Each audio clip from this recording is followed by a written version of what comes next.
Good evening all of you. तो आज के इस लेक्चर में हम लोग को कुछ न्यूमेरिकल्स कवर करने वाले हैं जो standard reduction potential oxidation potential से रिलेटेड है, और उसके आगे जो है हम लोग आगे गैल्वेनिक सेल के बारे में पूरे पढ़ने वाले हैं, और उससे रिलेटेड न्यूमेरिकल हो सकता है कल या तो इसी क्लास में कवर करेंगे। ठीक है, हर एक गलती को देखेंगे जहाँ पे गलतियाँ होता है। उससे पहले आप लोग से एक बार कमेंट लेना चाहेंगे, ऑडियो एंड वीडियो क्लियर है, एस या नो? एंड सभी को फिर से गुड इवनिंग।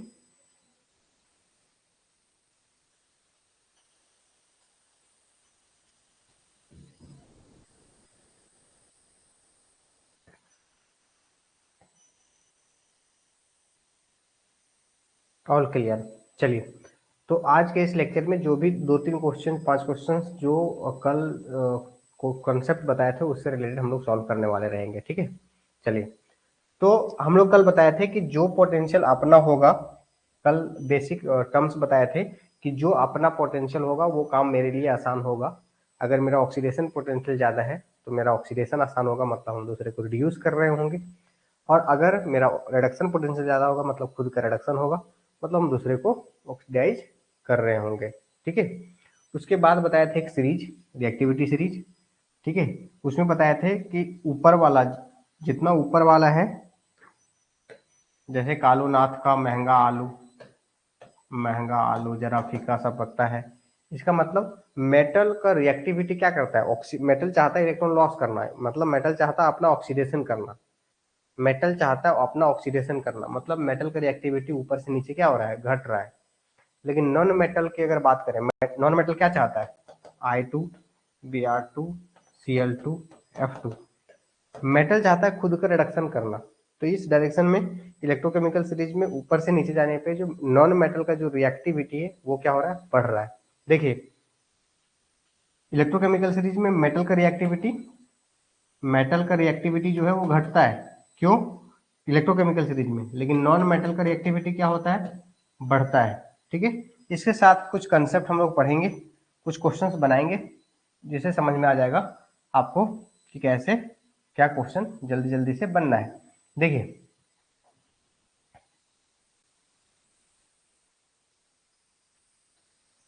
इलेक्ट्रोकेमिकल सीरीज से क्वेश्चन है यहाँ पे कुछ, उसको सॉल्व करेंगे। देखिए, पहला क्वेश्चन बोलता है Zn can not displace following ions from their aqueous solution. किस आयंस को जो है Zn जो है रिप्लेस नहीं कर सकता, मतलब जो Zn से ज्यादा रिएक्टिव होगा, जो Zn से ज्यादा रिएक्टिव होगा उसको रिप्लेस नहीं कर सकता। तो कैसे पता चलेगा? तो रिएक्टिविटी सीरीज में देखिए क्या था, कालू नाथ का महंगा आलू जरा फीका सा पकता है, जरा फीका सा पकता है। आगे देखिए, अब देखिए जिंक से मोर रिएक्टिव कौन है, तो आपका सोडियम है। मतलब Na+ को ही केवल रिप्लेस नहीं कर सकता जिंक, बाकी बस सभी को रिप्लेस कर देगा। उसके बाद देखिए, the standard reduction potential of for the following half cell reactions are given below. मतलब Zn का और Cr का और H का, ये चारों का रिडक्शन पोटेंशियल दिया हुआ है। अब पूछा है कौन सा रिड्यूसिंग एजेंट सबसे अच्छा है। देखिए क्वेश्चन क्या पूछा है, सबसे अच्छा रिड्यूसिंग एजेंट कौन है। मतलब खुद के लिए क्या चेक करना है हमें, ऑक्सीडेशन चेक करना है। दूसरे का चेक करना है रिड्यूसिंग एजेंट, मतलब खुद के लिए क्या चेक करना है, ऑक्सीडेशन चेक करना है। तो खुद का ऑक्सीडेशन चेक करेंगे। देखिए, अब ऑप्शन पे जाएंगे, जैसे इस क्वेश्चन के लिए, जैसे क्वेश्चन में नहीं ढूंढेंगे आंसर, ऑप्शन में ढूंढेंगे। ऑप्शन में आएंगे और ऑप्शन में देखेंगे क्या है, हमें खुद रिड्यूसिंग एजेंट पूछा है, मतलब खुद का ऑक्सीडेशन चेक करना है, किसका आसानी होगा। तो देखिए Zn का ऑक्सीडेशन दिया हुआ है, हाँ, Zn से Zn2+ जाने के लिए वैल्यू जो होगा यहाँ पे ये होगा प्लस, मतलब इसका वैल्यू याद रखिए, इसका ऑक्सीडेशन के लिए कितना वैल्यू होगा, 0+0.762। और क्रोमियम का ऑक्सीडेशन होने के लिए कितना वैल्यू चाहिए, इसको अपोजिट कर देंगे तो +0.74। और हाइड्रोजन H2 का ऑक्सीडेशन के लिए 0, और आयरन का Fe2+ से 3+ ऑक्सीडेशन के लिए कितना चाहिए, -77 वोल्ट। तो सबसे जल्दी ऑक्सीडेशन किसका होगा, तो 76 इसका होगा, जिंक का। मतलब जिंक जो है वो सबसे ज्यादा रिड्यूसिंग एजेंट होगा। उसके बाद किसका ऑक्सीडेशन होगा, क्रोमियम का, मतलब क्रोमियम जो होगा उसके बाद रिड्यूसिंग एजेंट सबसे मोस्ट होगा। इस तरह से तो अगर सीरीज पूछेगा किस इंक्रीजिंग डिक्रीजिंग में तो भी बना सकते हैं। इसलिए आप हमेशा इस तरह का क्वेश्चन में उलझे मत रहिए, आप डायरेक्ट इसको देखिए पूछा क्या है, रिड्यूसिंग एजेंट पूछा है तो ऑप्शन में जाइए, क्या चीज ढूंढिए ऑप्शन में, ऑक्सीडेशन देखिए किसका आसान है, जिसका ऑक्सीडेशन आसान अच्छा होगा वो इतना ही रिड्यूसिंग एजेंट वो अच्छा होगा। ठीक है, आगे देखेंगे, ये तरीका आपको बता रहा है, इसमें आप उलझेंगे नहीं और बहुत सिस्टमेटिक आप क्वेश्चन बना ले जाएंगे। ठीक है, और आगे देखेंगे,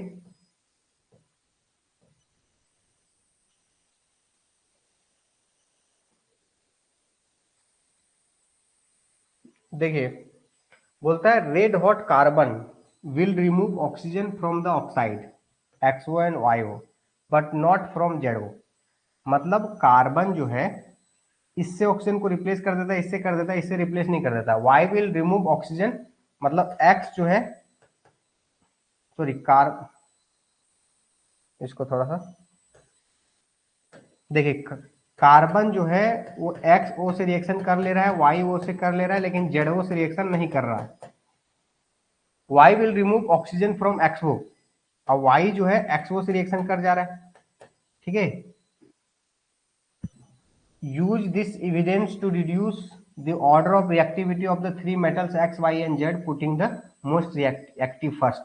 अब देखिए इसको सीरीज करना है, अब ध्यान से समझिए, अगर Y X को रिप्लेस कर दे रहा है, कहने मतलब Y ज्यादा रिएक्टिव है देन X, Y अगर X को X से रिएक्शन XO से रिएक्शन कर जा रहा है मतलब Y मोर रिएक्टिव देन X और ZO। ठीक है, अब Y is more than X ढूंढो ऑप्शन में, एक इसमें है y मोर देन x, ये गया, y मोर देन x इसमें है, ये भी गया, दो ऑप्शन बचा। अब देखिए कार्बन कार्बन x को रिप्लेस कर दे रहा, y से रिप्लेस कर देगा, मतलब कार्बन इससे रिएक्टिव ज्यादा है। कार्बन जिंक को रिप्लेस नहीं कर रहा, मतलब जिंक जेड जो है सबसे ज्यादा रिएक्टिव है, इसका मतलब ये सीरीज होगा। देखिए more reactive element less reactive को रिप्लेस कर देता है, तो कार्बन क्या था, एक्स को भी कर दिया, वाई को भी कर दिया, जेड को नहीं कर पाया, इसका मतलब carbon more reactive than X, more reactive than Y, लेकिन लेस रिएक्टिव देन जेड। ठीक है, और वाई एक्स को रिप्लेस कर दिया, मतलब एक्स वाई में वाई ज्यादा रिएक्टिव है देन एक्स, इसका मतलब होगा जेड सी वाई एक्स, मतलब जेड वाई एक्स इसमें ऑप्शन, तो ये हो जाएगा आंसर। ठीक है, आगे देखेंगे, आज कुछ ज्यादा ही देखिए, adding powdered Pb and Fe to a solution containing इतना मोल in each of ions, मतलब एक सॉल्यूशन लिए हम, उसमें क्या है Pb का 2+ सॉल्यूशन है और Fe का 2+ सॉल्यूशन है, और Pb को भी मिलाए और Fe को भी मिलाए, would result into the formation of। अब ये दोनों में देखिए कि आयरन और Pb में, आयरन और पीबी में ज्यादा रिएक्टिव कौन सा है, देखिए तो कालू नाथ का महंगा आलू जरा सा फीका सा पकता है। ठीक है, फीका सा पकता है, फीका मतलब आयरन मोर रिएक्टिव है, आयरन मोर रिएक्टिव है, मतलब Fe2+ जो है जल्दी बनेगा इन कंपेरिजन टू Pb2+, मतलब Fe2+ ज्यादा बनेगा, मतलब Fe2+ ज्यादा बनेगा, इसका मतलब Fe2+ की संख्या ज्यादा होगा, तो more of Fe2+ and Pb2+ है, नहीं, यहाँ पे more of Fe and Pb2+ ion, more of Pb and Fe2+ ion, हाँ ये सही है, मतलब अगर Fe जो है Fe का ऑक्सीडेशन होगा तो Fe2+ बढ़ेगा, और Pb2+ का रिडक्शन होगा तो Pb का वैल्यू क्या होगा, घटेगा, मतलब ये बढ़ेगा, तो बढ़ने वाला क्या Fe2+ और Pb जो है आपका आंसर होगा। फिर से समझिए यहाँ पे क्वेश्चन क्या है, क्वेश्चन को ध्यान से समझना है। पाउडर आपके पास चार चीज है, Pb है, आयरन है, और Pb2+ है, और आयरन 2+ है। अब इसमें से एक का ऑक्सीडेशन होना है, एक का रिडक्शन होना है, तो मेटल में चेक कीजिए वो रिएक्टिविटी सीरीज में कौन ज्यादा रिएक्टिव है। ठीक है, कौन ज्यादा रिएक्टिव है, तो रिएक्टिव कौन है, तो Pb2, आयरन ज्यादा रिएक्टिव है, फीका सा पकता है, फीका सा पकता है, मतलब आयरन ज्यादा रिएक्टिव मतलब ये ऑक्सीडेशन होगा, Fe2+ बनेगा, और इसका तो रिडक्शन होगा, मतलब ये इसमें कन्वर्ट होगा। तो देखिए पीबी का नंबर बढ़ता चला जाएगा और Fe2+ का संख्या बढ़ता चला जाएगा, तो ओवरऑल क्या हो जाएगा, पीबी ज्यादा होगा और Fe2+ ज्यादा होगा। ठीक है, इस तरह से थोड़ा सा कंसेप्ट सोचना है। If A spoon of copper metal is placed in A solution of ferrous sulphate, अब देखिए क्या है, कॉपर है और Fe2+ है। अब आपको पता है, अब यहाँ पे copper will precipitate out, iron will precipitate out, copper and iron will precipitate out, no reaction will take place. क्या कॉपर आयरन से ज्यादा रिएक्टिव है? नहीं रिएक्टिव है। जब कॉपर आयरन से ज्यादा रिएक्टिव नहीं है, इसका मतलब यहाँ पे कुछ ऐसा नहीं होगा, no reaction will take place. ठीक है, next question, which one will liberate Br2, Br2 कौन निकालेगा? तो Br2 कौन निकालेगा फ्रॉम KBr, मतलब Br- से Br2 कब बनेगा? जो इससे जो मोर इलेक्ट्रोनेगेटिव होगा, कल बताए थे, इससे जो मोर रिएक्टिव होगा, मोर इलेक्ट्रोनेगेटिव होगा, तो यहाँ I-, यहाँ पे कुछ नहीं, यहाँ पे Cl-, तो ये Cl- जो है वो Cl2 Cl- में जाएगा, Cl2 Cl- में जाएगा, मतलब इसका रिडक्शन होगा तो उसका ऑक्सीडेशन होगा। यहाँ पे एक ही कंसेप्ट पे टिका हुआ है कि कौन किसको रिएक्ट करेगा, मोर रिएक्टिव रिप्लेस करेगा लेस रिएक्टिव से। ठीक है, आगे बढ़ेंगे।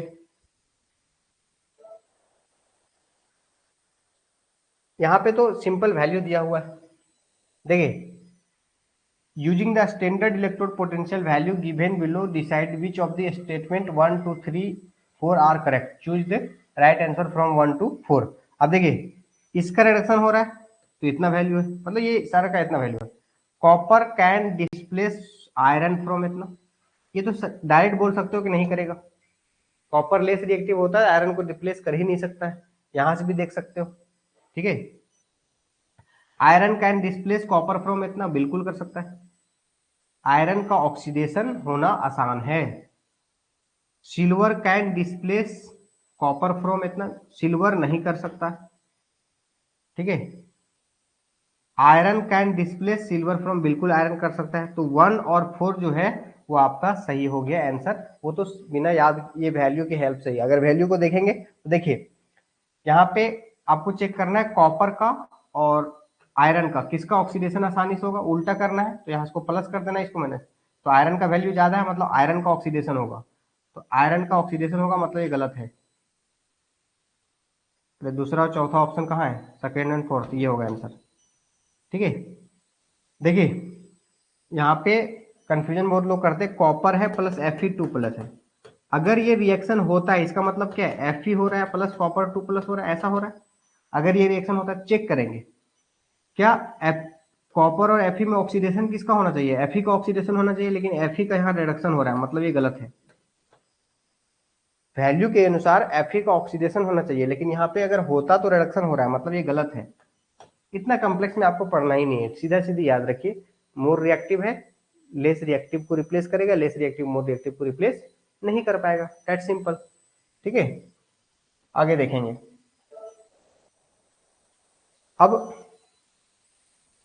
Standard electrode potential values of ABCr इतना।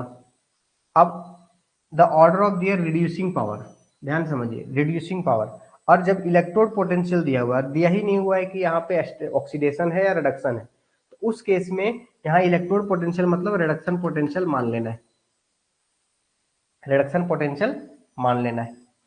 तो क्वेश्चन पूछा है कि रिड्यूसिंग पावर किसका ज्यादा होगा, मतलब दूसरे को रिड्यूस, देखिए ध्यान से, ABC, तो इसका खुद का रिडक्शन के लिए वैल्यू कितना है 0.68, इसका कितना है -2.50, और इसका कितना है 0.50, ये खुद का रिडक्शन के लिए वैल्यू है। तो हमें चेक करना है खुद का ऑक्सीडेशन के लिए, खुद का ऑक्सीडेशन के लिए कितना होगा -0.50 +2.50 और -0.68, ऐसा। तो खुद का ऑक्सीडेशन के लिए चेक करने, जिसका ज्यादा होगा वो रिड्यूसिंग पावर ज्यादा होगा, तो खुद का ऑक्सीडेशन किसका है, बी का ज्यादा है, तो बी होगा सबसे ज्यादा ये। उसके बाद सी -0.50 ज्यादा है, उसके बाद ए, तो ये हो जाएगा आंसर। यहाँ पे क्लियर ऑफ कंसेप्ट होना बहुत जरूरी है, यहाँ बहुत गलतियां करते हैं, इसलिए आप लोगों को कल हम सोचने के लिए टाइम दिए थे, ठीक है, उसके बाद ही हम आज क्वेश्चन सॉल्व कर रहे हैं, ठीक है। देखिए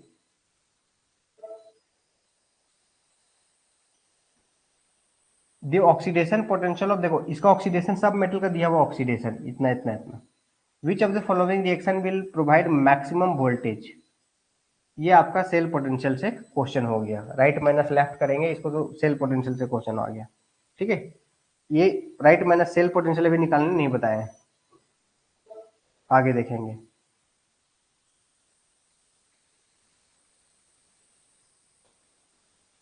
अब देखो the following facts are available, आपको इसमें बताना है क्या है। देखो एक्स वाई से रिएक्शन कर गया, कहने का मतलब एक्स मोर रिएक्टिव है than Y, X two X, X जो है more, which of the following statement is correct, X Y वाला कहां दिया हुआ है,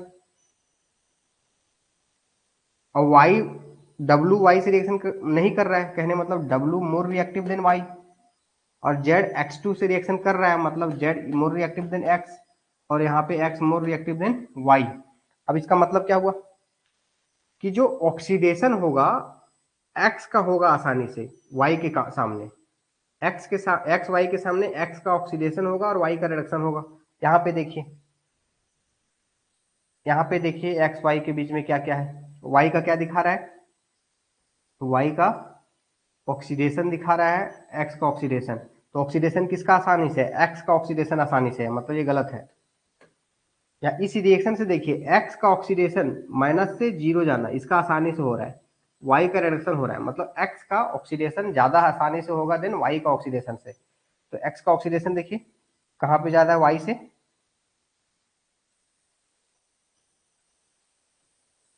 देखिए यहाँ पे एक्स का ऑक्सीडेशन जो है वो आसानी से है देन वाई से, और एक्स का ऑक्सीडेशन आसानी है देन वाई से, ठीक है। पहले ये दो ऑप्शन हो गया, ये दोनों खत्म हो गया, ये दोनों रिमूव हो गया। उसके बाद देखिए इसमें y, इसको छोड़ दीजिए, अब इससे देखिए z और x में z का ऑक्सीडेशन होगा आसानी से, x का रिडक्शन होगा, z का ऑक्सीडेशन होगा आसानी से, तो इसमें देखिए z का ऑक्सीडेशन आसानी से है, z का ऑक्सीडेशन आसानी से है, मतलब ये दोनों ऑप्शन यहां तक भी सही है, z का ऑक्सीडेशन आसानी से x के कंपेरिजन में।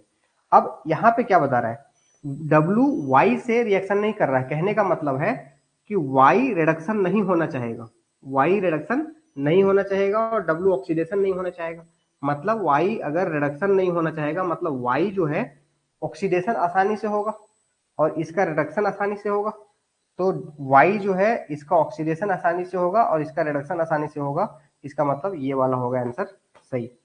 थोड़ा सा कंसेप्ट आपको जरूरत है यहाँ पे, जब एक बार क्वेश्चन बनाएंगे, ठीक है। सर 44 नहीं आया था, अच्छा 44 समझ में नहीं आया था, अच्छा ये नहीं समझ में आया, एक बार फिर से कमेंट करेंगे, 44 समझ में नहीं आया, आज गर्मी भी ज्यादा है।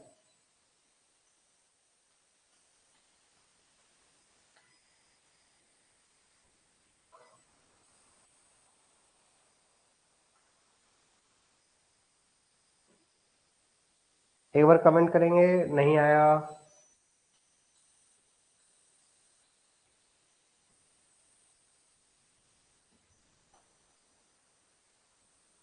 आ गया आ गया। चलिए देखिए जब भी कोई रिएक्शन देखते हैं उसमें हो क्या रहा है, अगर हो रहा है तो देखिए कौन आसानी से हुआ, इसका ऑक्सीडेशन हुआ, रिएक्शन देखिए ना, अगर जिसको रिएक्शन देखिए कि क्या हो रहा है, देखिए फिर से एक बार मैं समझा दे रहा हूं,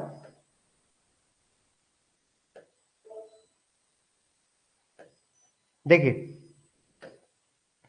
इस रिएक्शन हो रहा है इसका मतलब क्या है, एक्स का ऑक्सीडेशन हो रहा है और वाई का रिडक्शन हो रहा है, इसका मतलब जो है एक्स माइनस से एक्स टू जाना आसान है in comparison to Y minus से वाई टू, इससे ये आसान है तभी तो एक्स माइनस से एक्स टू चला गया, और ये अगर अगर ये खुद का ऑक्सीडेशन कर लिया तो इसको जस्ट उल्टा आना पड़ेगा, इसको आना पड़ा उल्टा, एक का ऑक्सीडेशन हो गया तो दूसरा का रिडक्शन। भाई अगर दो लोग नौकरी करने जा रहे हो, अगर एक का नौकरी हो गया दूसरा लोग नौकरी लेके नहीं आओगे, एक लोग नौकरी लेके चले जाओगे, है ना। एक नौकरी, दो लोग नौकरी लेने गए, दोनों कंपटीशन में थे, जिसका हो गया वो चला गया, जिसका नहीं हुआ उसको वापस आना पड़ेगा। तो दोनों में से चेक करना है एक्स किसका ऑक्सीडेशन होगा। तो इस रिएक्शन से पता चल रहा है एक्स से एक्स टू जाएगा, मतलब इसका ऑक्सीडेशन आसानी से होगा। तो ये इसको उल्टा रिएक्शन करना पड़ेगा, मतलब अगर ऑक्सीडेशन के टर्म में कंपेयर करेंगे तो एक्स का ऑक्सीडेशन आसानी से होगा। देखो इस रिएक्शन को देखिए और इसमें देखिए कौन सा क्या चीज हो रहा है। एक्स का ऑक्सीडेशन हो रहा है, मतलब एक्स का ऑक्सीडेशन आसानी से हो रहा है। Y2 का रिडक्शन हो रहा है, मतलब Y का रिडक्शन आसानी से हो रहा है। तो यहाँ पे चेक कीजिए क्या चीज के फॉर्म में दिया हुआ है, Z माइनस से Z2, मतलब ऑक्सीडेशन के फॉर्म में दिया हुआ है। चेक कीजिए एक्स का ऑक्सीडेशन आसानी से होगा, तो देखिए यहाँ पे Y का ऑक्सीडेशन आसानी से दिखा दिया, गलत है। एक्स का ऑक्सीडेशन आसानी से होगा Y से, सही है। एक्स का ऑक्सीडेशन Y से ज्यादा दिखा रहा है, सही है। ये गलत है, दो ऑप्शन तो ऐसे चला गया। अब देखिए आगे देखेंगे इसमें, जेड का ऑक्सीडेशन आसानी से हो रहा है एक्स के कंपेरिजन में, तो जेड का ऑक्सीडेशन आसानी से हो रहा है एक्स के कंपेरिजन में, दोनों में सही है। अब डब्ल्यू देखेंगे, डब्ल्यू Y2 से रिएक्शन नहीं कर रहा है, कहने का मतलब Y2 Y माइनस में जाता, इसका मतलब, और अगर रिएक्शन होता तो W2 में जाता, मतलब Y का ऑक्सीडेशन नहीं हो पा रहा है, मतलब Y का ऑक्सीडेशन कम है। Y का ऑक्सीडेशन नहीं हो पा रहा है, मतलब Y का ऑक्सीडेशन होने की पावर क्या है, कम है। मतलब सॉरी, W का ऑक्सीडेशन नहीं हो पा रहा है, मतलब W का ऑक्सीडेशन होने की पावर क्या है, कम है।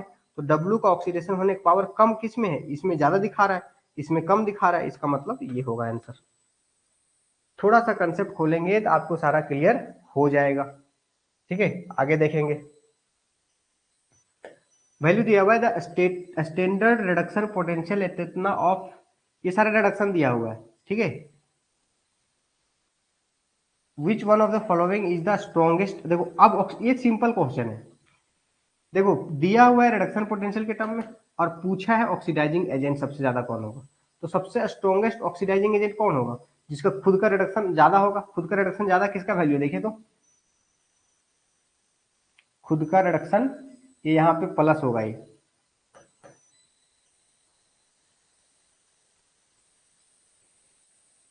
एक मिनट एक मिनट, सही है सही है सही है, माइनस में ही होगा। ठीक है, देखिए अब खुद का रिडक्शन जिसका आसानी से होगा वही सबसे ज्यादा स्ट्रॉन्गेस्ट ऑक्सीडाइजिंग एजेंट होगा। तो चेक कीजिए Na प्लस का रिडक्शन वैल्यू कितना है, Na प्लस से Na का वैल्यू कितना है, तो आपका ये है। लिथियम प्लस का कितना है, तो -3.4 है। सबसे पहले यहाँ पे कम देख लीजिए ना, कौन कम है सबसे कम, सबसे कम यही है सोडियम वाला, सबसे कम सोडियम वाला ही दिख रहा है। सबसे ज्यादा, सॉरी, सबसे ज्यादा, सबसे ज्यादा ये होगा, मतलब सोडियम प्लस जो होगा स्ट्रॉन्गेस्ट ऑक्सीडाइजिंग एजेंट होगा।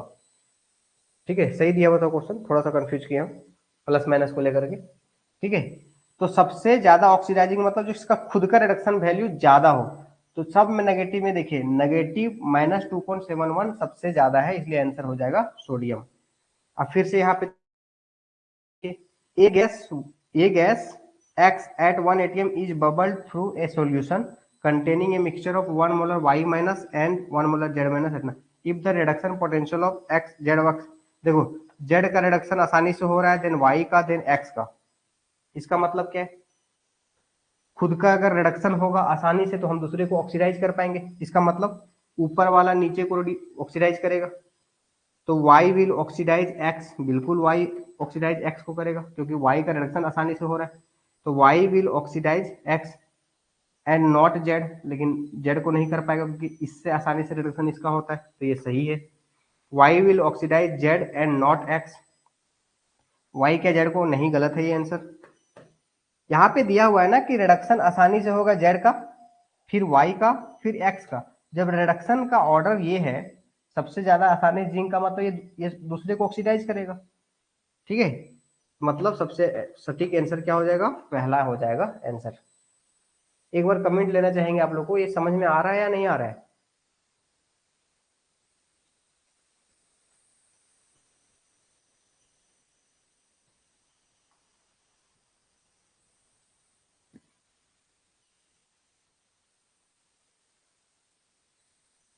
अच्छा 45, अच्छा 45 एक बार फिर देखिए, बिल्कुल सही 45 बोल रहे थे, फिर से देखिए, बिल्कुल 45 फिर से देखने बोल रहे थे, फिर से देखेंगे। और फिर से देखेंगे तो बिल्कुल आप लोग सही बोल रहे हैं। -20 -2.71 से ज्यादा वैल्यू है -2.37, तो ज्यादा वैल्यू है, इसका मतलब ये हो जाएगा सबसे स्ट्रॉन्गेस्ट ऑक्सीडाइजिंग एजेंट। बिल्कुल सही है, बिल्कुल सही आप लोग बोल रहे हैं। ठीक है, एक बार कमेंट बताइए, क्वेश्चन समझ में आ रहे हैं कैसे बनाने हैं या नहीं बनाने हैं।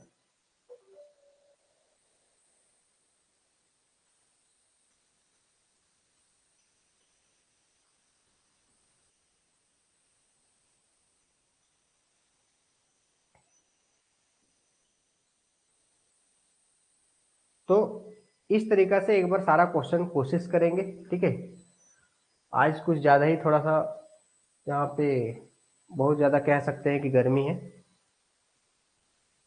देखिए, तो इस तरीका से आपको कंसेप्ट आपको क्लियर रखना है और उस तरह से क्वेश्चन एक बार लगाना है, क्योंकि गलतियां यहाँ पे बहुत होने का चांस रहता है, बहुत लोग गलतियां करते हैं। एक बार आप क्वेश्चन लगाएंगे आपको सारा कंसेप्ट क्लियर हो जाएगा। आज हम लोग गैल्वेनिक सेल के बारे में पढ़ने वाले हैं। ठीक है, और एक एक करके डिस्कस करने वाले हैं कि इसमें क्या क्या टर्म्स कहाँ कहाँ गलतियां होता है। ठीक है, देखिए,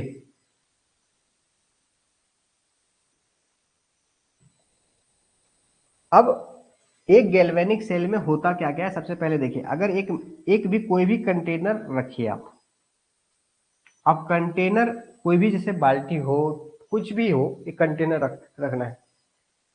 सर मुझसे फैराडे लॉ वाले क्वेश्चंस नहीं बनते, सारे बनेंगे, टेंशन नहीं लीजिए। फैराडे लॉ वाले क्यों नहीं बनेंगे, सबसे आसान तो वही होता है। इस चैप्टर का अगर कंफ्यूज करने वाला क्वेश्चन बोला जाए तो यही इलेक्ट्रोड पोटेंशियल वाला, इसके अलावा कोई क्वेश्चन नहीं है जहां कंफ्यूजन वाली बात हो। दिक्कत वाली बात हो सकता है, थोड़ा थोड़ा बहुत कंसेप्ट वाली बात होता है, लेकिन जो घुमाने वाला क्वेश्चन होता है वो यही रिडक्शन पोटेंशियल, ऑक्सीडेशन पोटेंशियल से ऑक्सीडाइजिंग रिड्यूसिंग में क्वेश्चन घुमा देता है। ठीक है, वहीं पे फंस सकते हो। अदरवाइज फैराडे लॉ बहुत आसान है, एन फैक्टर जैसे बताए थे ना स्टार्टिंग में, एन फैक्टर, बस एन फैक्टर पे वो क्वेश्चन टिका हुआ है, बहुत आसान है, जाएंगे वहां तक, समझाएंगे कल तक। ठीक है, एक हम कोई भी कंटेनर लेंगे, अब उसमें एक मेटल को रखेंगे, एक मेटल को डालेंगे। अब मेटल को जब डालेंगे तो ये मेटल क्या करेगा, अब जैसे मान लीजिए कोई मेटल को डाले हम, अब इसमें क्या है, सॉल्यूशन है मेरा, सॉल्यूशन क्या है, Zn2 प्लस है, SO4 2 है, कुछ भी है, Zn2 प्लस है, SO4 2 है, ऐसा सॉल्यूशन है। और ये हम जिंक मेटल डालें तो ओवरऑल क्या होगा कि जिंक मेटल के पास फ्री इलेक्ट्रॉन है, तो वो क्या करेगा कि जिंक जो मेटल है, ये जिंक मेटल इलेक्ट्रॉन को लॉस कर देगा 2 इलेक्ट्रॉन, और ये जिंक हो जाएगा प्लस। अब Zn2 प्लस हो जाएगा तो ये आ जाएगा सॉल्यूशन में। देखिए, ये जिंक 2 प्लस हो जाएगा तो ये आ जाएगा सॉल्यूशन में, और ये जो 2 इलेक्ट्रॉन था वो निकल गया, मतलब ये जिंक गायब हो गया। एक जिंक मेटल जो है टूट करके इसमें आ गया, एक जिंक मेटल जो है टूट करके इसमें आ गया, और यहां से जिंक मेटल 2 प्लस सॉल्यूशन में आ गया। इससे क्या हो गया, मेटल हो गया नेगेटिव चार्ज, और ये सॉल्यूशन हो गया पॉजिटिव चार्ज। देखिए, ओवरऑल 6 प्लस हो गया, 4 4 माइनस है, तो ओवरऑल क्या हो गया, पॉजिटिव हो गया। ठीक है, अब पॉजिटिव चार्ज और नेगेटिव चार्ज जब क्रिएट हो गया तो जो दो चार्ज के बीच जो पोटेंशियल डिफरेंस होता है उसको बोलते हैं electrode potential. Electrode potential, electrode potential क्या है, इलेक्ट्रोड पोटेंशियल मतलब potential difference between, potential difference between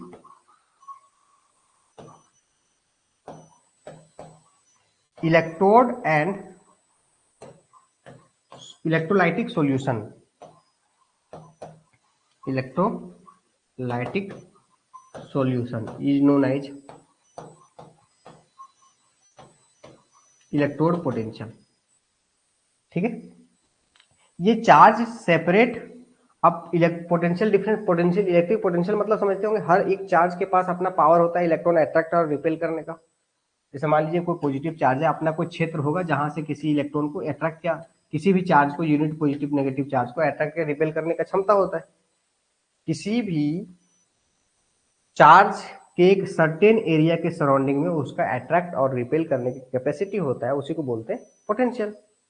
ज्यादा पोटेंशियल है ज्यादा दूर तक अट्रैक्ट करेगा, कम पोटेंशियल है कम दूर तक अट्रैक्ट करेगा। इसको पता कैसे करते हैं? तो फिजिक्स में डेफिनेशन पढ़ते होंगे कि यूनिट पॉजिटिव चार्ज को बाहर से इन्फिनाइट दूरी से ले किसी एक इसके इलेक्ट्रिक फील्ड डिस्टेंस तक ले आने में जितना वर्क करना पड़ता है उसी को पोटेंशियल बोलते हैं। ठीक है, इसका मतलब अगर किसी के क्षेत्र में आपको जा करके लड़ाई करना है, ठीक है, तो आपको एक गट्स चाहिए। अगर मान लो ज्यादा एनर्जी लगाना पड़ रहा है किसी को मारने में जा करके, तो इसका मतलब उस इंसान का पावर ज्यादा है। जैसे मान लीजिए कि आपको किसी के क्षेत्र में जा करके आपको उसको मारना है, तो पावर उसका कम है, तो कम लोग जाएंगे और मार के आ जाएंगे, कम पैसा खर्च करेंगे मार के आ जाएंगे। लेकिन अगर उसका पावर बहुत ज्यादा है, उसका पोटेंशियल बहुत ज्यादा है, इसका मतलब क्या कि आपको ज्यादा एनर्जी ज्यादा लोग और ज्यादा पैसा खर्च करके जाना पड़ेगा। मतलब उसी तरह से यहाँ पे बताया गया उसी सेंस में कि अगर किसी इसके फील्ड में किसी चार्ज को लाने में अगर वर्कडन ज्यादा करना पड़ता है, इसका मतलब इसका पोटेंशियल ज्यादा है। अगर वर्कडन कम करना पड़ता है मतलब इसका पोटेंशियल कम है। मतलब हर एक चार्ज के पास एक पोटेंशियल होता है, मतलब इलेक्ट्रॉन अट्रैक्ट रिपेल करने की पोटेंशियल होता है, ठीक है, इलेक्ट्रॉन लॉस गेन करने की पोटेंशियल होता है। तो इस सॉल्यूशन के पास भी कुछ पोटेंशियल है, इस मेटल के पास भी पोटेंशियल, उसको बोलेंगे इलेक्ट्रोड पोटेंशियल।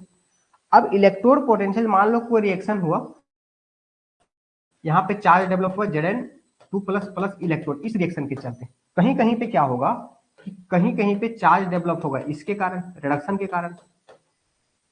अब इसमें तो इसको कैसे रिप्रेजेंट करेंगे, इसको ई से कहां जा रहा है, Zn से Zn2 प्लस जा रहा है, तो ये हो गया इलेक्ट्रोड पोटेंशियल। और यहाँ पे क्या हो गया Cu2 प्लस से Cu2 सॉरी ई Cu2 प्लस से कहां जा रहा है, Cu जा रहा है, तो इसको क्या बोलेंगे इलेक्ट्रोड पोटेंशियल। लेकिन इलेक्ट्रोड पोटेंशियल का टाइप इसको बोलेंगे ऑक्सीडेशन, ऑक्सीडेशन इलेक्ट्रोड पोटेंशियल, और इसको क्या बोलेंगे reduction electrode potential. Oxidation electrode potential और रिडक्शन इलेक्ट्रोड पोटेंशियल। ये कैसे पता चलेगा, तो यहां से देखिए या तो रिएक्शन लिखा रहेगा, अगर ऐसा लिखा हुआ मतलब ऑक्सीडेशन के लिए पोटेंशियल दिया हुआ है, और यहां से भी देख सकते हैं ऑक्सीडेशन स्टेट 0 से +2 जा रहा है, मतलब ऑक्सीडेशन हो रहा है, इसका मतलब ऑक्सीडेशन इलेक्ट्रोड पोटेंशियल है। अगर रिडक्शन हो रहा है तो रिडक्शन इलेक्ट्रोड पोटेंशियल होगा। अगर मान लीजिए कोई रिएक्शन है ऐसा MnO4 2- से Mn2+, अब इसमें बैलेंस करने में जितना भी H2O जरूरत होगा, H2O सब कुछ लिखेंगे, तो हमें H2 यहाँ पे जब इलेक्ट्रोड लिखने की बात आएगी तो हम बैलेंसिंग वाला और चीज को कुछ नहीं लेंगे, जो मेन पार्ट है उसी को लेंगे। मतलब MnO4 2- से Mn जा रहा है, इसी चीज को लेंगे। कहाँ जा रहा है, तो इसको बोलेंगे रिडक्शन इलेक्ट्रोड पोटेंशियल। तो इस तरह से रिप्रेजेंटेशन होता है स्टैंडर्ड इलेक्ट्रोड पोटेंशियल का, और ऑक्सीडेशन इलेक्ट्रोड पोटेंशियल और रिडक्शन इलेक्ट्रोड पोटेंशियल का। अब इसी में दो फॉर्म होता है। अगर मान लीजिए स्टैंडर्ड इलेक्ट्रोड पोटेंशियल क्या होता है, स्टैंडर्ड इलेक्ट्रोड पोटेंशियल कहने का मतलब यह है कि जिस सॉल्यूशन में हम मेटल को डाले हैं, इस सॉल्यूशन का जो कंसंट्रेशन होगा 1 मोलर होगा, और यहाँ पे जो अगर प्रेशर की बात है तो 1 atm की बात होगा, तो उसको बोलेंगे स्टैंडर्ड। अगर इस कंडीशन में इलेक्ट्रोड पोटेंशियल डेवलप हुआ है तो उसको बोलेंगे स्टैंडर्ड। तो स्टैंडर्ड इलेक्ट्रॉन पोटेंशियल मतलब एट 1 मोलर कंसंट्रेशन, और दूसरा क्या 1 atm प्रेशर, 1 atm प्रेशर। ठीक है, अगर प्रेशर की बात हो तो ठीक है, इसको रिप्रेजेंट करते हैं ई नोट से, इसको रिप्रेजेंट करते हैं क्या ई नोट से। अब यहाँ पे इस बात से आता है कि हमें आखिर पता कैसे चलेगा ई नॉट क्या होता है, इलेक्ट्रोड पोटेंशियल क्या होता है, पता कैसे चलेगा। अब देखिए, अब आता है गैल्वेनिक सेल, गैल्वेनिक। तो फिर इससे से पहले बता देते हैं। देखिए अब क्या होता है, नॉट्स इक्वेशन होता है, नॉट्स इक्वेशन। इसको डिटेल में बताएंगे थोड़ा सा 2-4-5 मिनट के बाद, पहले इसको समझिए। नॉट्स इक्वेशन में होता क्या है, ये बताता है कि ई से E electrode is equal to E naught electrode minus 0.0591 divided by n log product divided by reactant होता है, ये रिलेशन होता है। ठीक है, ये इसके बारे में डिटेल आगे बताएंगे। देखिए, अगर मान लीजिए कोई रिएक्शन H2 से H प्लस जा रहा है, प्लस एक इलेक्ट्रॉन जा रहा है, इसको बैलेंस कर दिए, 2 कर दिए, तो इसके लिए क्या लिखेंगे, E कहाँ से कहाँ जा रहा है, H2 से H प्लस जा रहा है, is equal to E naught कहाँ जा रहा है, H2 से H प्लस जा रहा है, ठीक है, plus minus 0.0591 divide by n log product में क्या है, H प्लस का कंसंट्रेशन का पावर के स्क्वायर डिवाइडेड बाय रिएक्टेंट में क्या है, H2। तो जब कोई गैस होता है तो उसको प्रेशर में लेते हैं, लिक्विड और सॉलिड होता है तो 1 लेते हैं, और आयंस अगर होता है तो उसका कंसंट्रेशन लेते हैं। तो इसको देखो, ये आयंस था तो कंसंट्रेशन लिए, ये गैस है तो इसका प्रेशर लेंगे PH2, ठीक है, ऐसे, ये इक्वेशन हो गया। लेकिन अगर मान लीजिए रिएक्शन हो रहा है H प्लस से H2 की तरफ, ऐसा, ठीक है, तो इसके लिए क्या करेंगे, इसका मतलब E H प्लस से H2 जा रहा है is equal to E naught H plus से H2 जा रहा है, इसका मतलब minus 0.0591 divide by n। n कहने का मतलब कितना इलेक्ट्रॉन चेंज हो रहा है, तो यहाँ पे 2 इलेक्ट्रॉन चेंज हो रहा है, मतलब 2 लिखेंगे। इस रिएक्शन में कितना इलेक्ट्रॉन चेंज हो रहा है, 2 इलेक्ट्रॉन चेंज हो रहा है, इसका मतलब 2 लिखेंगे, लॉग ये गैस है तो pressure of H2 divide by, इस आयन है तो आयन का कंसंट्रेशन ऐसा। अब इससे क्या क्या क्वेश्चंस बन सकता है, क्या क्या गलतियां होता है, उस चीज को समझिए। चाहे आप इसको लिखें चाहे आप इसको लिखें, आप ध्यान से समझिए। अगर इस इक्वेशन को थोड़ा सा इलाबोरेट करें, इसको थोड़ा, दोनों इक्वेशन को समझे, फ्रेश से लिख देते हैं हम, E H2 से H प्लस, दोनों इक्वेशन को देखिए और क्या क्या गलतियां होता है उस चीज को समझिए।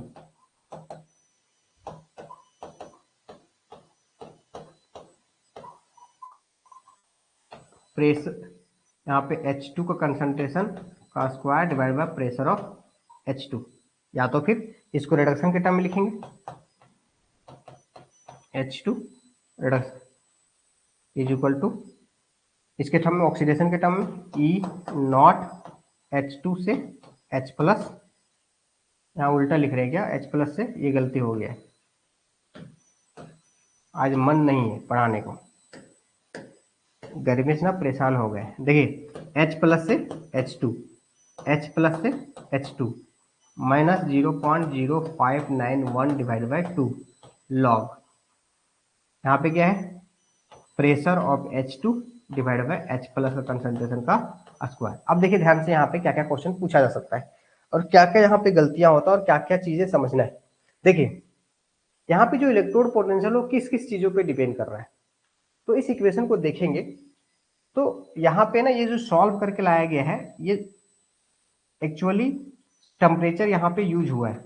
मतलब इलेक्ट्रोड पोटेंशियल किस किस चीजों पे डिपेंड करता है, टेम्परेचर पे, प्रेशर पे, कंसंट्रेशन पे, नेचर ऑफ मेटल पे, नेचर ऑफ मेटल पे।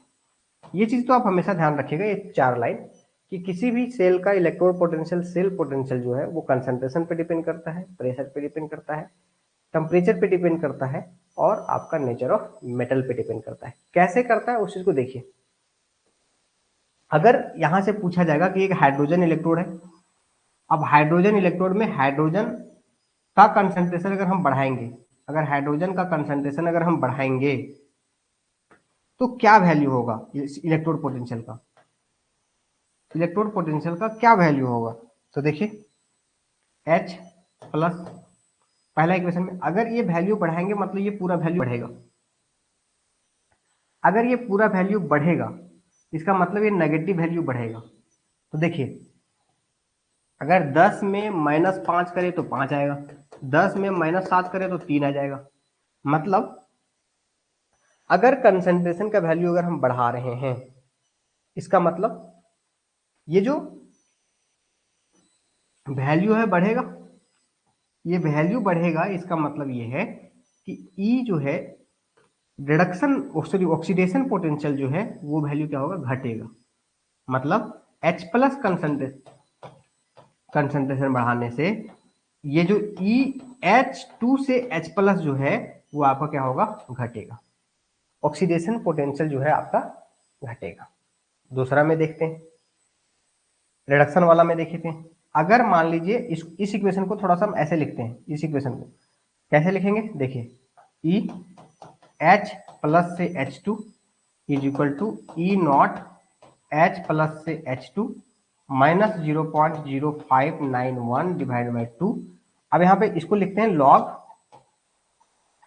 P H two pressure minus log A minus B minus log H plus का कंसंट्रेशन का स्क्वायर, ऐसे।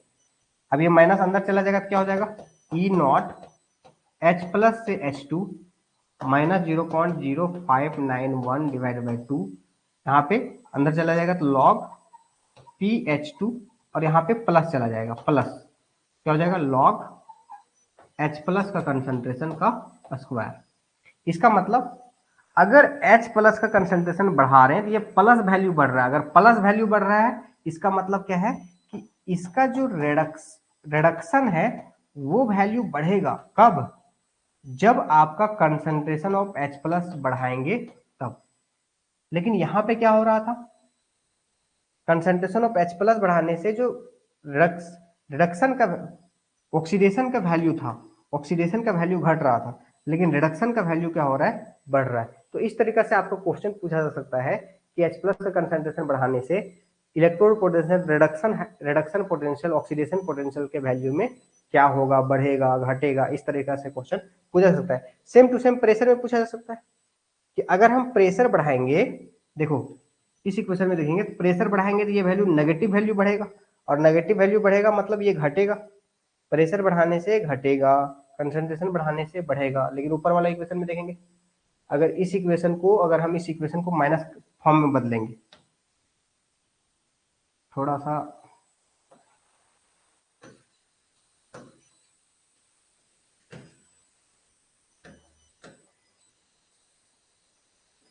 Minus 0.0591 divide by 2 log H plus का कंसंट्रेशन का square plus 0.0591 divide by 2 log, यहाँ पे क्या हो गया, H प्रेशर ऑफ H2।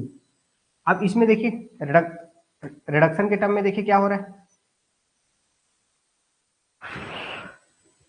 अच्छा सेम टू सेम लिख दिए ना, ऊपर में हमें करना था,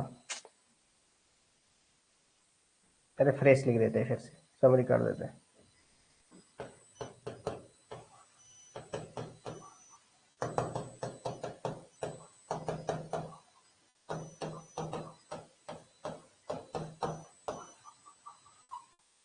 H प्लस प्रोडक्ट में क्या है, H2 है, प्रोडक्ट में H2 है, मतलब pressure of H2 minus minus plus 0.0591 divided by 2, यहाँ पे हो जाएगा लॉग, रिएक्टेंट में क्या है, रिएक्टेंट में आपका H प्लस है तो H प्लस का कंसंट्रेशन, ऐसा, ठीक है।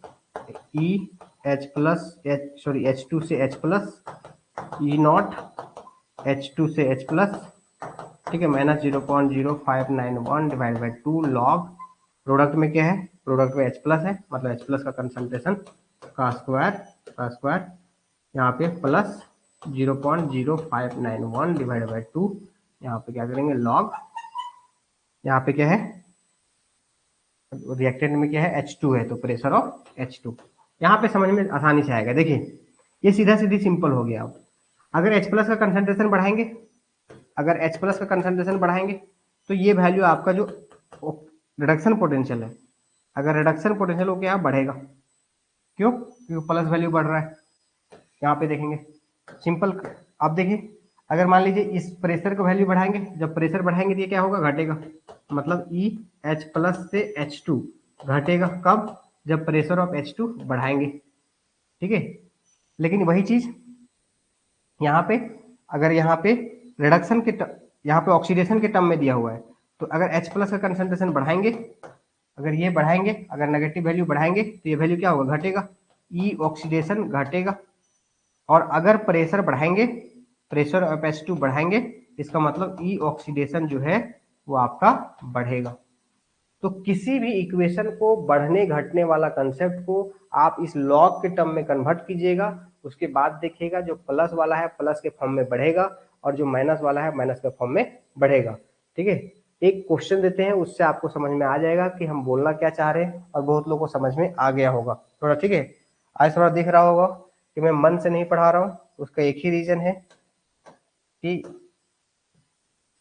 बहुत ज्यादा ही गर्मी है। देखिए एक रिएक्शन लिख रहे हैं, E cell is equal to E naught cell minus 0.0591 divide by 2 log Zn2 plus upon copper 2 minus. देखिए इससे देखना थोड़ा मुश्किल होता है, इसलिए इसको तोड़ दीजिए, इसको तोड़ दीजिए। E cell is equal to E naught cell minus 0.0591 divide by 2। अब देखिए इसको लॉग ए अपॉन बी को क्या बोलते हैं, लॉग Zn2 प्लस का concentration minus log Cu2 plus का कंसंट्रेशन, ऐसा। और अगर मैं बात करूं तो E cell is equal to E naught cell minus 0.0591 divide by 2 दोनों में जाएगा, लॉग Zn2 प्लस और ये माइनस प्लस हो जाएगा सेम वैल्यू के साथ 0.0591 डिवाइड बाई 2 लॉग, क्या है लॉग, ये हो जाएगा Cu2 प्लस का कंसंट्रेशन। तो देखिए लॉग लिखने से आसान इस बात का हो जाएगा कि अगर कॉपर का कंसंट्रेशन बढ़ाएंगे, कॉपर 2 प्लस का कंसंट्रेशन बढ़ाएंगे तो प्लस बढ़ेगा, तो ये वैल्यू बढ़ जाएगा, ई सेल बढ़ जाएगा। और अगर जिंक का कंसंट्रेशन बढ़ाएंगे, अगर इसको बढ़ाएंगे तो नेगेटिव वैल्यू बढ़ेगा, मतलब ये कम हो जाएगा। आई होप कि ये कंसेप्ट समझ में आ रहा होगा, किसका बढ़ने से कौन बढ़ेगा, किसका घटने से कौन घटेगा। आप इस तरह का इक्वेशन लिख करके आप परेशान होंगे, इसीलिए जब भी इस तरह का क्वेश्चन पूछा जाए तो इसको लॉग को कन्वर्ट कर दीजिए सिंपल इस फॉर्म में, और इस फॉर्म के बाद आपका जो आंसर होगा बहुत सही होगा। क्लियर है ऐसे नो?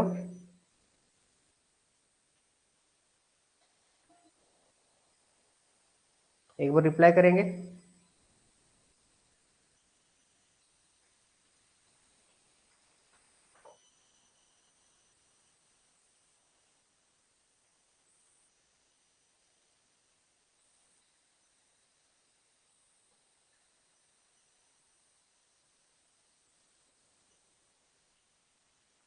अब जो है कल सैटरडे को ही क्लास लेंगे, आज चलो ठीक है एक बार और थोड़ा बता देते हैं।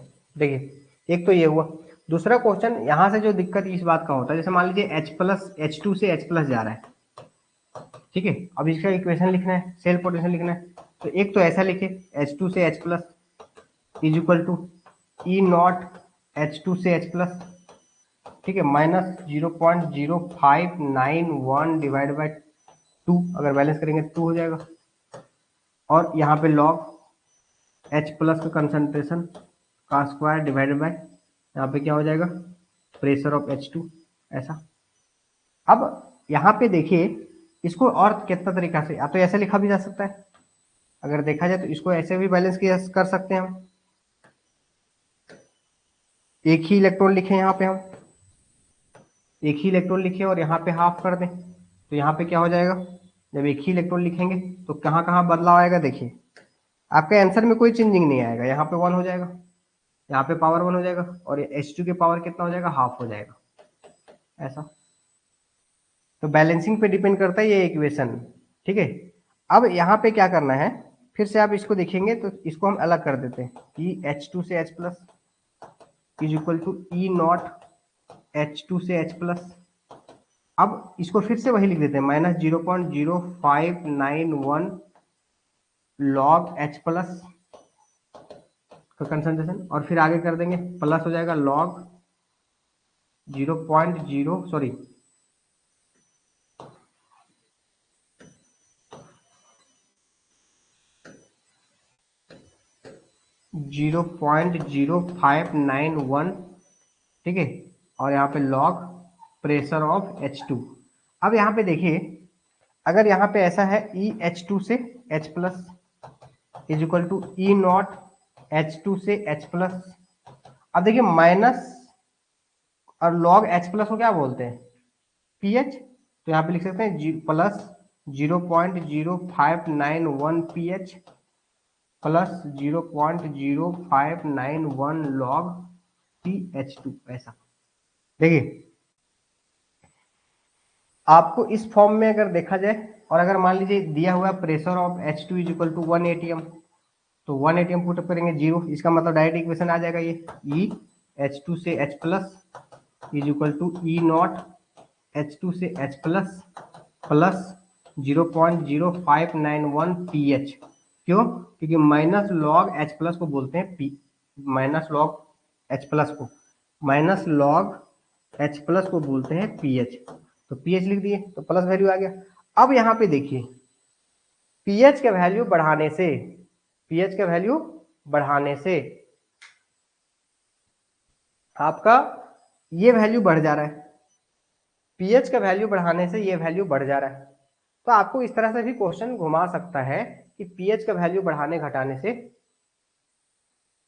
क्या होगा। सर फिर तो जो वैल्यू ऊपर होगी वो हमेशा डिक्रीज होगी। नहीं नहीं, जो हमेशा ऊपर होगी वो डिक्रीज होगी। अच्छा यहाँ पे हाँ बिल्कुल, जो नेगेटिव के साथ होगी डिक्रीज होगी, बिल्कुल होगी।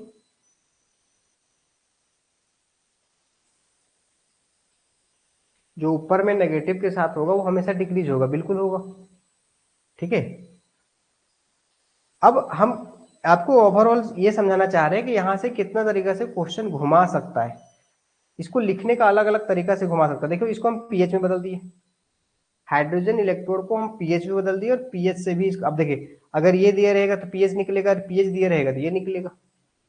तो ओवरऑल इलेक्ट्रोड पोटेंशियल को से केवल इक्वेशन से कितना तरीका से क्वेश्चन सिंपल बनता है, उस चीज को हम समझने की कोशिश कर रहे हैं। ठीक है, अब आई होप कि आप लोग को जो ये डिक्रीज इंक्रीज वाला कंसेप्ट जो है, डिक्रीज इंक्रीज वाला जो कंसेप्ट है, जो पीएच में कन्वर्ट करने वाला कंसेप्ट जो है वो क्लियर हो गया होगा। एक बार कमेंट करेंगे।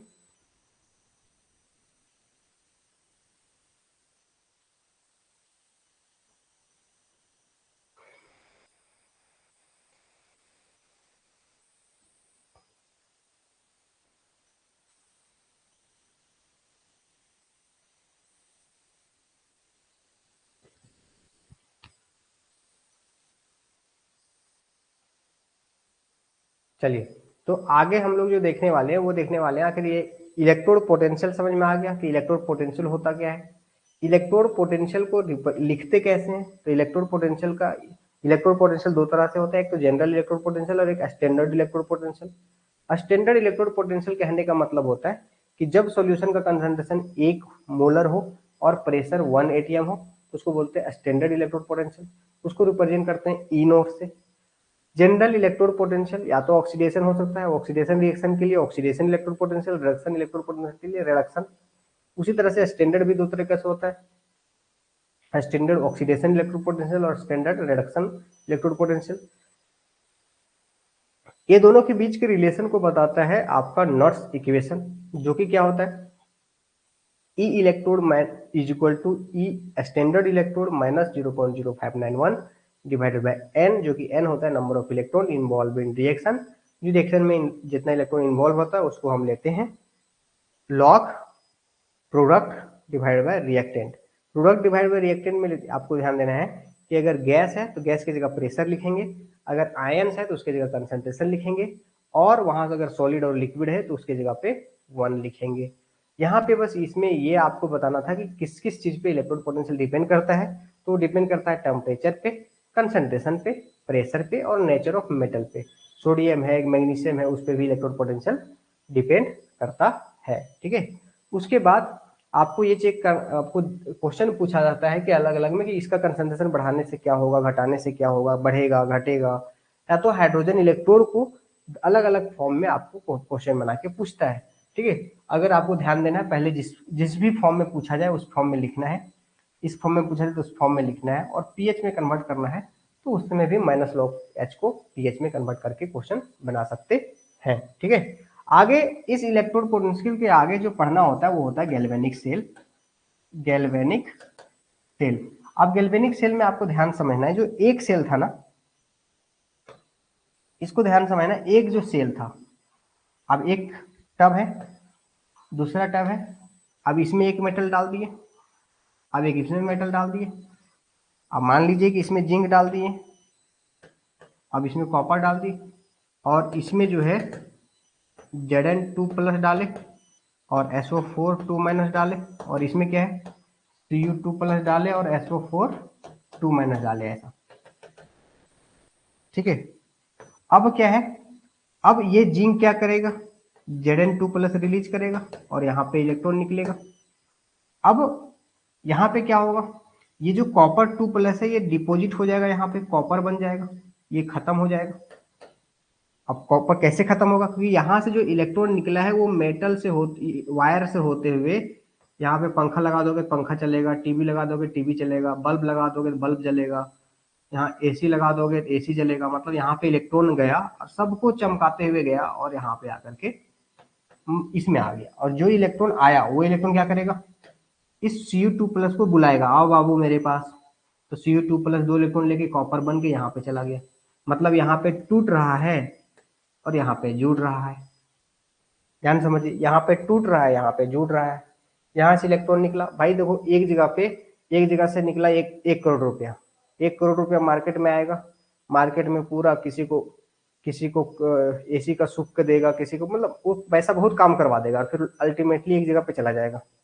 ठीक है, और उसी तरह से यहाँ पे इलेक्ट्रॉन निकला, इलेक्ट्रॉन का फ्लो से आपका सब कुछ काम हो गया, बल्ब जला, टीवी जला, मतलब जो जो चलाना है वो जला, सब फिर आ गया यहाँ पे।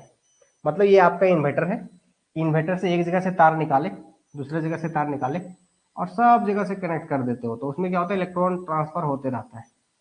अब इसमें हुआ क्या, ये हुआ ऑक्सीडेशन, ये हो गया ओवरऑल नेगेटिव चार्ज, जो कि एनोड कहलाएगा, और ये कहलाएगा, ये पॉजिटिव चार्ज कहलाएगा, जो कि इलेक्ट्रॉन दे रहा है इसलिए कैथोड कहलाएगा।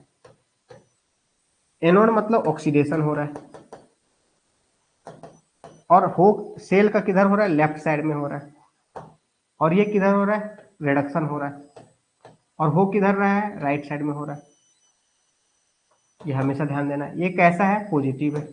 तो ये इतना चीज याद रखना है कि गैल्वेनिक सेल में लेफ्ट में हमेशा एनोड होता है, ऑक्सीडेशन होता है, नेगेटिव चार्ज होता है। इसमें क्या होता है, कैथोड होता है, रिडक्शन होता है, राइट साइड में होता है। अब उसमें देख रहे होंगे, क्या देख रहे हैं भाई, कि ये ओवरऑल सॉल्यूशन जो है वो आपका पॉजिटिव चार्ज ज्यादा हो गया है। देखो 4 पॉजिटिव, दो नेगेटिव, आई देखो 2 नेगेटिव।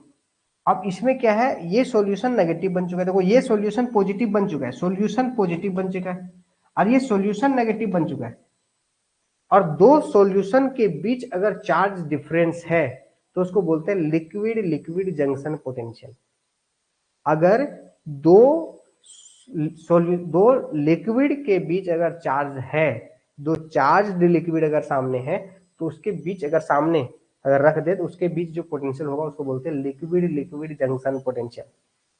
ठीक है, इलेक्ट्रोड और सॉल्यूशन के बीच हो रहा था उसको क्या बोल रहे थे, इलेक्ट्रोड पोटेंशियल। इलेक्ट्रोड और सॉल्यूशन के बीच जो पोटेंशियल डिफरेंस है उसको क्या बोल रहे थे, इलेक्ट्रोड पोटेंशियल। लेकिन देखो ये नेगेटिव था, ये पॉजिटिव था, चार्ज डिफरेंस हो गया, तो इलेक्ट्रोड और सॉल्यूशन के बीच इलेक्ट्रोड पोटेंशियल, इलेक्ट्रोड और सॉल्यूशन के बीच इलेक्ट्रोड पोटेंशियल। लेकिन लिक्विड लिक्विड के बीच जो होगा उसको बोलेंगे लिक्विड लिक्विड जंक्शन पोटेंशियल। अब इस चीज को, लिक्विड लिक्विड जंक्शन पोटेंशियल को रिमूव करने के लिए हम एक सॉल्ट ब्रिज लाते हैं, सॉल्ट ब्रिज लाते हैं। अब इस ये सॉल्ट ब्रिज में क्या होता है, ये सॉल्ट ब्रिज किससे बना हुआ होता है, तो अगर अगर पाउडर से बना हुआ होता है, अगर अगर पाउडर से बना होता है, और एक ऐसा इलेक्ट्रोलाइट इसमें डालते हैं, एक ऐसा इलेक्ट्रोलाइट डालते हैं, एंड एक इलेक्ट्रोलाइट होता है, इलेक्ट्रोलाइट होता है having mobility of ions, mobility of ions, anions and cations should be same, should be same, same होना चाहिए। कैसे, देखिए क्यों होना चाहिए, क्या क्या होता है, एक तो होता है KCl, ये एग्जांपल याद रखना है, KNO3 या तो NH4NO3। ऐसा क्या होना चाहिए, क्यों होना चाहिए, देखिए इसमें क्या क्या करता है। सबसे पहले अगर मान लीजिए KCl से बना हुआ है, KCl बहुत सारा KCl इसमें भरा पड़ा है, तो Cl जो है ये इधर आएगा। अब 2Cl- यहाँ पे आ गया, तो 2 प्लस को न्यूट्रल कर दिया, 2 प्लस ज्यादा हो गया था, उसको न्यूट्रल करने के लिए 2Cl आएगा, और इधर 2 माइनस ज्यादा था तो 2K प्लस आएगा यहाँ पे, तभी तो न्यूट्रल होगा। एक तरफ पॉजिटिव ज्यादा है, एक तरफ नेगेटिव ज्यादा है, तो पॉजिटिव को न्यूट्रल करने के लिए नेगेटिव आएगा और नेगेटिव को न्यूट्रल करने के लिए पॉजिटिव आएगा, तो दोनों सेम रफ्तार से आएगा, सेम मूवमेंट से आएगा, तब दोनों को न्यूट्रल करेगा। इसका मतलब यह है कि इसमें और कैटायन और एनायन जो भी यहां से आ रहा है, दोनों का जो मूवमेंट होगा वो लगभग क्या होगा, सेम होना चाहिए। दोनों का जो रफ्तार होगा वो क्या होना चाहिए, सेम होना चाहिए। तो उस केस में जो 3 एग्जांपल है बहुत अच्छा है। KCl में K और Cl का लगभग मोबिलिटी मूवमेंट जो होता है सेम रफ्तार से होता है। K और NO3 में K और NO3 का लगभग सेम होता है। NH4NO3 में NH4NO3 लगभग क्या होता है, मूवमेंट सेम होता है। तो इसलिए इसमें वैसा इलेक्ट्रोलाइट लेते हैं जिसका मूवमेंट सेम होता है। अब देखिए ये सॉल्यूशन के बीच चार्ज का मलाफड़ा खत्म। देखो जितना प्लस है उतना माइनस है, इसमें देखो जितना प्लस है उतना माइनस है, मतलब साल्ट ब्रिज का काम क्या है, एक तो सर्किट पूरा कर दिया, दूसरा आपका लिक्विड लिक्विड जंक्शन पोटेंशियल को रिमूव कर दिया, और तीसरा न्यूट्रलिटी को मेंटेन रखा। तो साल्ट देखिए यहां से बहुत सारा क्वेश्चंस बनेगा आपका, इतना ही कंसेप्ट से बहुत सारा क्वेश्चन है आपका। सबसे पहला, एनोड किधर होता है, राइट या लेफ्ट, तो लेफ्ट में होता है। एनोड में क्या होता है, ऑक्सीडेशन होता है। एनोड का चार्ज कैसा होता है, नेगेटिव। कैथोड किधर होता है, राइट साइड होता है। कैथोड में क्या होता है, रिडक्शन होता है। कैथोड कैसा चार्ज होता है, प्लस होता है। ठीक है। साल्ट ब्रिज का क्या, किससे किससे बना हुआ है, अगर अगर पाउडर से बना हुआ। कैसा इलेक्ट्रोलाइट होना चाहिए, जिसमें कैटायन और एनायन का मूवमेंट क्या हो, सेम हो। कौन कौन सा होता है एग्जाम्पल, KNO3 KCl और NH4NO3। क्यों, इसका काम क्या है, इसका प्रॉपर्टीज क्या है, ये तो सर्किट को भी पूरा कर देता है। दूसरा लिक्विड लिक्विड जंक्शन पोटेंशियल को खत्म कर देता है, अगर ये नहीं रहता तो ये लिक्विड लिक्विड जंक्शन पोटेंशियल होता, और ये न्यूट्रलिटी को मेंटेन करता है। ठीक है। उसके बाद ये ट्रिक बता रहे, LOAN, बिल्कुल सही है, LOAN। ठीक है, लेफ्ट ऑक्सीडेशन एनोड नेगेटिव, बिल्कुल बोल सकते हैं ऐसा। ठीक है, ट्रिक के हिसाब से। देखिए उसके बाद यहाँ पे एक चीज और ध्यान रखना है। अब देखिए इसके बीच चार्ज खत्म, अब ये तो न्यूट्रल हो चुका है ना, तो केवल इस इलेक्ट्रोड और इस इलेक्ट्रोड के बीच, मतलब एनोड और कैथोड के बीच जो पोटेंशियल डिफरेंस होगा उसको बोलते हैं सेल पोटेंशियल। इलेक्ट्रोड के बीच जो होगा उसको क्या बोलेंगे, सेल पोटेंशियल। तीसरा क्वेश्चन यहां से पूछा जाता है, जब बैटरी डिस्चार्ज हो रहा होता है, जब बैटरी डिस्चार्ज हो रहा होता है, मतलब जब अपने आप रिएक्शन हो रहा होता है, तो इलेक्ट्रॉन का फ्लो किधर से किधर होता है, एनोड के बाहरी तरफ से कैथोड की तरफ आता है। एनोड के बाहरी तरफ से कैथोड की तरफ आता है। जब बैटरी इन्वर्टर डिस्चार्ज हो रहा हो, जब स्पॉन्टेनियस रिएक्शन हो रहा हो, जब इसका यूज हो रहा हो, तो उस केस में इलेक्ट्रॉन एनोड से बाहर से होते हुए कैथोड की तरफ आता है। लेकिन जब अगर रिचार्ज हो रहा हो तो जस्ट उल्टा कैथोड से एनोड की तरफ जाएगा अंदर से होते हुए। ठीक है, इतना सारा क्वेश्चन यहाँ पे है। एक चीज ध्यान रखिएगा कि यहाँ पे ये तब यूज नहीं करेंगे जब पीबी आगे पब होगी, मतलब या तो एजी प्लस या तो पीबी प्लस। अगर इस ये तीनों का अगर यहाँ पे इलेक्ट्रोलाइट है तो उस में KCl नहीं यूज करेंगे। क्यों, क्योंकि अगर एजी प्लस है तो Cl माइनस आएगा और ये प्रिसिपिटेट हो जाएगा। तो KCl उस समय साल्ट ब्रिज को यूज नहीं करेंगे उसमें, जब इसमें एनायन अगर एनायन होगा, आगे पब होगी, AgPbHg का आयंस अगर है इस सॉल्यूशन में, तो उस केस में KCl वाला साल्ट ब्रिज का यूज नहीं करेंगे। ठीक है, इतना ही कंसेप्ट था गैल्वेनिक सेल के बारे में। गैल्वेनिक सेल जो होता है, गैल्वेनिक सेल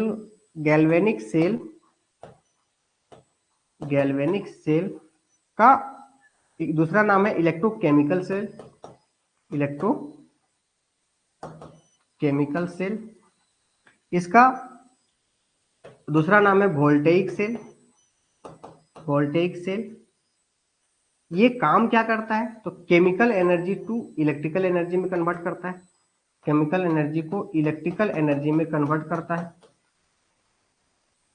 इसका जो, अगर आप इसमें कुछ भी ले सकते हैं ना, जिंक ले सकते हैं, कॉपर ले सकते हैं, इधर एजी ले सकते हैं, जिंक ले सकते हैं, आयरन ले सकते हैं, जिंक ले सकते हैं, कुछ भी ऐसा ले सकते हैं।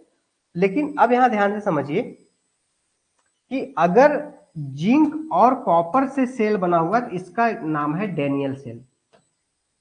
डैनियल सेल मतलब galvanic cell, electrochemical cell, voltaic cell एक कॉमन नेम है कि इस तरह का जितना भी सेल होगा सब उसको बोलेंगे। ठीक है सर, करंट का फ्लो, हाँ करंट, करंट का फ्लो नेगेटिव से, सॉरी इलेक्ट्रॉन के फ्लो के जस्ट ऑपोजिट होगा। करंट का फ्लो इलेक्ट्रॉन का फ्लो के जस्ट ऑपोजिट होगा। ठीक है, उसके बाद अगर जिंक और कॉपर का स्पेशल सेल होगा तो उस केस में उसका स्पेसिफिक नेम हो जाएगा डैनियल सेल। इसके आगे नेक्स्ट क्लास में बताएंगे। ठीक है, इससे रिलेटेड एक समरी बताएंगे, जितना भी आज का क्लास में बताएं, आज इतना ही रखते हैं। अगर कोई डाउट है तो पूछ सकते हैं।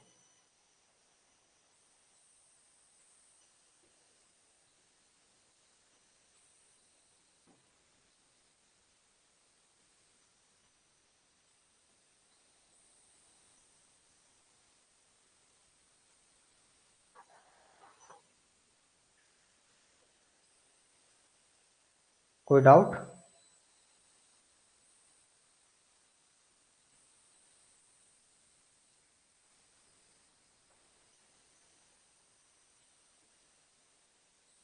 कोई डाउट नहीं है, है ना? एक दूसरा कमेंट। तो आप लोग का जो है सैटरडे को लंबा क्लास लेंगे, जिसमें आप लोगों को बताए थे कि फिजिकल का फुल कोशिश करेंगे समराइज क्लास लेने का सभी चैप्टर का।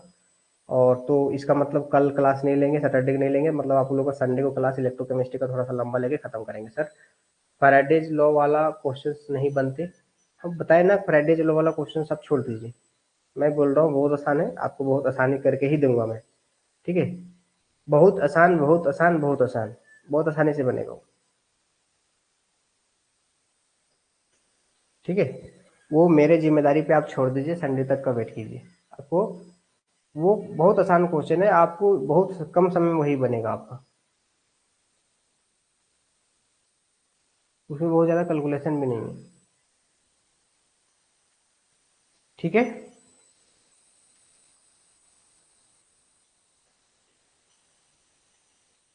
Sir buffer solution in pH का अच्छा से बता दीजिएगा। देखिए बफर सॉल्यूशन पीएच तो एक बार तो मैं बता ही दूंगा, और एक बार अगर आयनिक इक्विलिब्रियम में जाएंगे तो वहां पे भी वीडियो में आयनिक इक्विलिब्रियम में बफर सॉल्यूशन के बारे में बहुत डिटेल में बताया है, और बहुत अच्छे से भी बताया है। तो जब आयनिक इक्विलिब्रियम, जब केवीएस पीजीटी केमिस्ट्री में आयनिक इक्विलिब्रियम पढ़ा रहे थे, उसमें आप आगे एक बार वीडियो आगे पीछे देखिएगा, जब बफर सॉल्यूशन बनाए हैं, बताए हैं, वहां जाकर भी आप चेक कर सकते हैं। आयनिक इक्विलिब्रियम में बफर सॉल्यूशन के बारे में वहाँ पे प्रॉपर बताएं, इसमें भी बताएंगे, आपको पैनिक नहीं करना। लेकिन अगर आपको जल्दबाजी है तो आप जाकर के देख सकते हैं। आप लाइव क्लास में सर्च करेंगे आयनिक इक्विलिब्रियम, वहाँ पे जाएंगे और वहाँ पे देखेंगे लेक्चर नंबर 2 में या 3 में जो भी होगा, बफर सॉल्यूशन आपको एक प्रॉपर वे में, बहुत सीक्वेंस वे में आपको मिल जाएगा। हर एक एंगल से बताए हैं कब क्या गलती होता है, क्या होता है, नहीं होता है। और आज चाहेंगे हम जल्दी से आप लोग से विदा ले लें, क्योंकि आप लोगों को पूरा क्लास में समझ में आ गया होगा।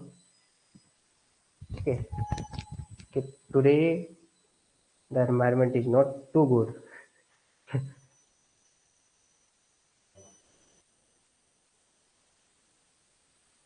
Good night, good night, good night.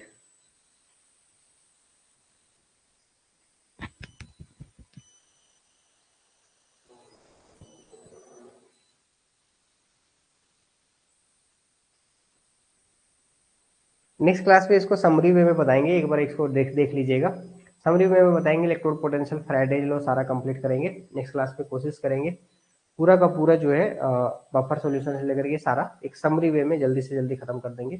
ठीक है, मतलब संडे को, कल आप लोगों को क्लास नहीं होगा, तो मिलते हैं आप लोगों को सैटरडे को लॉन्ग क्लास के साथ, एंड संडे को इलेक्ट्रोकेमिस्ट्री के फुल चैप्टर कंप्लीट प्लान के साथ। ठीक है, तब तक के लिए all the best and good night. मिलते हैं संडे को फिर से। ठीक है।